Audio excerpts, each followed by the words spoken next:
দর্শক, মাছ মাংসের বাজার দর নিয়ে বিস্তারিত জানাতে জামালপুর থেকে যুক্ত হচ্ছেন আমাদের সহকর্মী মেহেদি হাসান। মেহেদি, জামালপুরে মাছ মাংসের আজকের বাজার দর পরিস্থিতি কেমন দেখছেন, কি বলছেন ক্রেতা বিক্রেতারা, কি তথ্য রয়েছে জানাবেন। লাবণী, আপনাকে শুরুতেই জানাতে চাই যে মাছ মাংসের বাজার নিয়ে কোনো স্বস্তির খবর নেই। লোকমুখে কিন্তু একটি কথা প্রচলিত আছে যে এই দেশে যে জিনিসের দাম একবার বাড়ে সেটি কিন্তু সহজে কমতে চায় না। এই কথাটি কিন্তু শতভাগ প্রযোজ্য হচ্ছে বর্তমানে যে মাছ মাংসের বাজার সেটিতে। রোজার আগে প্রায় আজকে থেকে 3 মাস হয়ে গেল, 3 মাস আগে যে মাংসের দাম 650 থেকে 700 টাকায় বৃদ্ধি হয়েছিল সেটি কিন্তু এখন 750 টাকার নিচে কিন্তু মিলছে না। জামালপুরের প্রত্যেকটি বাজারে আমরা কিন্তু ঘুরে তা দেখতে পেয়েছি। এছাড়াও 1000 টাকার বেশি নেওয়া হচ্ছে খাসির যে মাংস প্রতি কেজিতে, সেটি কিন্তু এখন 1100 টাকায় হয়েছে। এছাড়াও আমি আপনাকে জানাতে চাই যে ব্রয়লার মুরগির দামও কিন্তু আজকে বাজারে 190 টাকা কেজি। এছাড়াও গরিবের যে ছোট মাছ, মধ্যবিত্ত এবং নিম্নবিত্ত যারা রয়েছেন তারা কিন্তু ছোট মাছ বেশি পছন্দ করেন, সেই ছোট মাছও কিন্তু আজকে বিক্রি হচ্ছে 500 থেকে 600 টাকায়। আমি আপনাদেরকে আরেকটু জানাতে চাই যে বর্তমানে রুই মাছ কিন্তু 50 টাকা বৃদ্ধি পেয়ে সেটি এখন 350 টাকা হয়েছে। পাঙ্গাস মাছ যে রয়েছে সেটিও কিন্তু 160 টাকা থেকে 10 টাকা বৃদ্ধি পেয়ে 170 টাকা রয়েছে। ইলিশ কিন্তু 1200 টাকার ছিল, সেটি কিন্তু 800 টাকা বৃদ্ধি পেয়ে এখন 2000 টাকা। এছাড়াও তেলাপিয়া 180 টাকা থেকে 200 টাকা।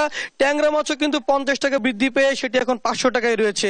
গলদা চিংড়িও কিন্তু এখন রয়েছে 650 টাকা। এছাড়া যে পাবুই মাছ যেটি সেটিও কিন্তু এখন 50 টাকা বৃদ্ধি পেয়ে 500 টাকা। সবকিছু মিলিয়ে মাছ মাংসের বাজারের যে অবস্থা সেটি কিন্তু এক ধরনের না বিশ্বাস চলছে মানুষের মধ্যে। এক এক বাজারে কিন্তু এক এক ধরনের দাম নেওয়া হচ্ছে, কোনো বাজারে 50 টাকা বেশি নেওয়া হচ্ছে, কোনো বাজারে 50 টাকা কম নেওয়া হচ্ছে। আমরা সাধারণ ক্রেতাদের সাথে কথা বলেছি, তারা বলেছেন যে বাজার মনিটরিং ব্যবস্থা না থাকার কারণেই কিন্তু এক এক বাজারে এক এক দাম নেওয়া হচ্ছে। বাজার মনিটরিং ব্যবস্থা যদি ঠিক মতো করা যেত তাহলে কিন্তু এই অবস্থা থেকে একটু হলেও স্বস্তিতে থাকতো ক্রেতা এবং ক্রেতারা।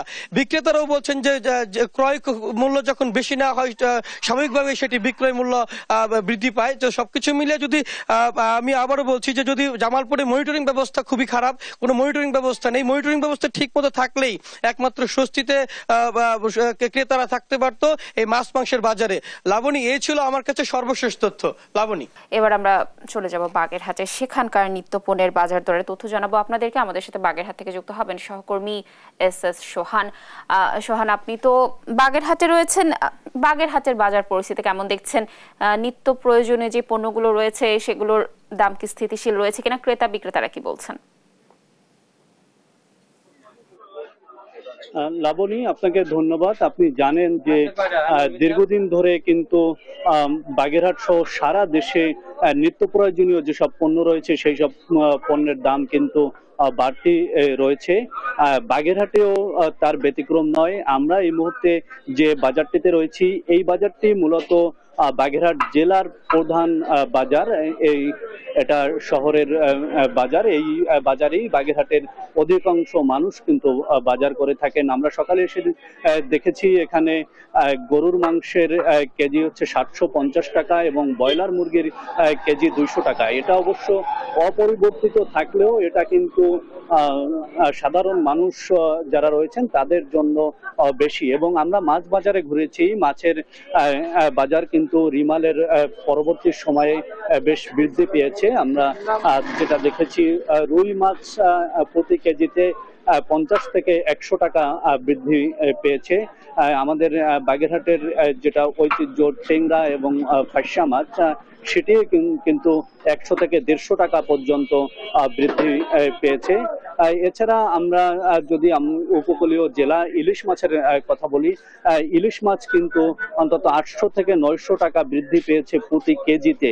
আমরা যদি 1 কেজি ওজনের ইলিশের কথা বলি সেটি আজকে বিক্রি হচ্ছে 1600 থেকে 1800 টাকা পর্যন্ত এবং 500 গ্রাম ওজনের যে ইলিশ সেটি কেজি বিক্রি হচ্ছে 100 টাকা 1000 টাকা। অথচ 10 থেকে 15 দিন আগে এই ইলিশের 500 গ্রাম ওজনের ইলিশের দাম ছিল 500 থেকে 600 টাকা।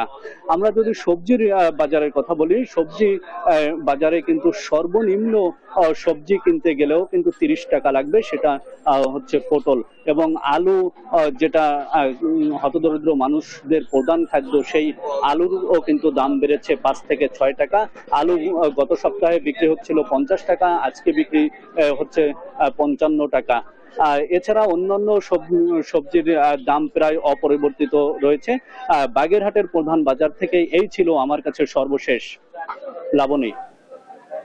ধন্যবাদ সোহান আমাদের সাথে যুক্ত থাকার জন্য। দর্শক, বাগেরহাট থেকে আমাদের সহকর্মী সোহান জানাচ্ছিলেন সেখানকার নিত্য প্রয়োজনীয় পণ্যের দাম।